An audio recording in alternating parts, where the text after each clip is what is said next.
सीमा आनंद जो एक राइटर है, स्टोरी टेलर है और सेक्स एजुकेटर है।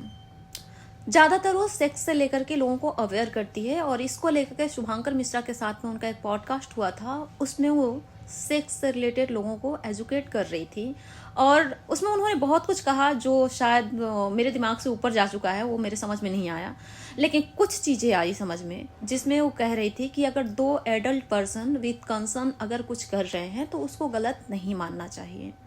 साथ ही उन्होंने अपने लाइफ के कुछ किस्से सुनाए। शुभांकर मिश्रा के द्वारा सवाल किया गया था कि आप सबसे कम एज का लड़का कब प्रपोज किया था और कितनी उसकी एज थी। उन्होंने बताई थी, अभी वो 63 इयर्स की है, और उन्होंने बताई थी कि 2 साल पहले मेरे 15 ईयर का लड़का मेरे को प्रपोज किया था। इस बात को लेकर के कुछ क्या बहुत सारे जो टॉक्सिक टाइप के मर्द हैं उन लोगों की भावनाएं आहत हो गई। सीमा आनंद को उन लोगों ने क्या क्या नहीं कहा। कुछ लोगों ने कहा कि कोठे पर इसको भेज देना चाहिए, इसके सेक्स का नशा उतर जाएगा। अलग अलग तरीके से लोगों ने उसे ट्रोल किया और उनकी पिक्चर को एआई के साथ में साड़ी वाले बॉडी को हटा करके कुछ अलग से कपड़े लगा करके उन्हें बहुत बुरे वे में पोर्ट्रे किया गया। उनकी बातों को उल्टे सीधे वे में तोड़ मरोड़ के रखा गया। लोगों का कहना है कि देश में इस टॉपिक पर बात करने की क्या जरूरत है। उनकी भावनाएं काफी ज्यादा आहत हो रही है। वो लोग खास तौर से उनको ट्रोल करने में लगे हुए हैं। हमारे देश के लोग बहुत ही महान हैं, खास तौर से मर्द बड़े महान हैं, इसलिए क्योंकि अगर औरत हमारे देश में किसी भी टॉपिक पर खुल के बात कर लेती है, जैसे सीमा आनंद ने सेक्स के ऊपर खुल के बातें की, तो उनकी भावनाएं आहत हो गई। कभी लड़की छोटे कपड़े पहन लेती है तो उनकी भावनाएं आहत हो जाती है। कभी लड़की अपने राइट्स के लिए बोल देती है तो इन धार्मिक लोगों की भावनाएं आहत हो जाती है। लेकिन हमारे हिंदुस्तान के अंदर में 5 साल की बच्ची का रेप हो जाता है और उस समय में कुछ कमेंट में कुछ तेजस्वी लोग हैं जो कमेंट करते हैं कि छोटे कपड़ों की वजह से लड़कियों का रेप होता है। अगर लड़की अपने राइट्स की डिमांड कर रही है, उसके समय में उसको बेशरम बोला जाता है और उसको न जाने उस टाइम में क्या क्या बोला जाता है, जबकि वो सिर्फ अपने राइट्स की डिमांड कर रही होती है।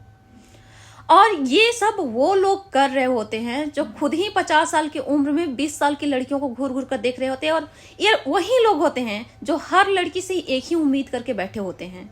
लड़कियों को देखते हैं, वो देखने तक सीमित नहीं होते हैं, बल्कि वो मन में बिस्तर लगा रहे होते हैं। हमेशा लड़की को देखते ही ये सोचते हैं कि कब इसके साथ में बेडरूम तक पहुंच जाऊंगा, लेकिन तब इनकी भावनाएं आहत नहीं होती है। और ये हमारे देश में आज से नहीं, इतिहास काल से होता हुआ आ रहा है।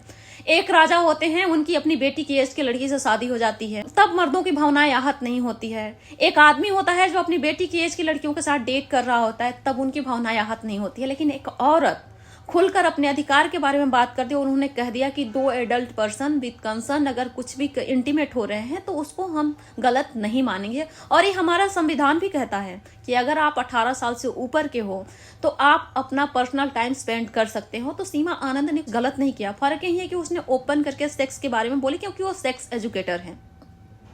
इस बात से लोगों की भावनाएं आहत हो रही है। तो सबसे पहले अपनी सोच को सुधारनी चाहिए। अगर तुम किसी 15 साल की लड़कियों को देख करके इस तरह का ख्याल रख सकते हो, 40 साल की एज में कोई आदमी 15 साल की लड़कियों को देखकर ऐसा सोच सकता है। सीमा आनंद ने कभी 15 साल के लड़कों को प्रपोज करने नहीं गई थी। 15 साल के लड़का सीमा आनंद को प्रपोज किया था। तो जब तुम लोग 15 साल की लड़कियों को प्रपोज करने जाते हो तो तुम्हें शर्म नहीं आती है, लेकिन सीमा आनंद को किसी लड़के ने कर दिया तो तुम्हारी भावनाएं इतनी आहत हो गई। हमारे हिंदुस्तान में पाखंड चरम सीमा पे है। हमारे हिंदुस्तान में मर्द की सोसाइटी अलग होती है, औरतों की सोसाइटी अलग होती है। सेक्स पर बात कर लेती है, खासतौर से अगर औरतें, तो हमारे देश में मर्द समाज की भावनाएं आहत हो जाती है। लेकिन हमारे देश में जब पोर्नोग्राफी के ऊपर में न्यूज आई थी, जिस समय शिल्पा शेट्टी का पति पोर्न वीडियो बनाते हुए पकड़ा गया था, उस समय में सर्च हुआ था, जब इस पर न्यूज आया था तो पता चला था कि अमेरिका के बाद भारत ही था जो सबसे ज्यादा पोर्न वीडियो देखता है और उसको सर्च करता है। और अलग अलग समाज बनाया जाता है, औरतों के लिए अलग, मर्दों का अलग, लेकिन फिर भी हमारे देश में बच्चा पैदा करने में वर्ल्ड रिकॉर्ड कायम होता है। तो मुझे ये समझ में नहीं आता है कि लोगों को सेक्स से जब इतना शर्म आती है तो ये बच्चे क्या आसमान से टपक जाते हैं।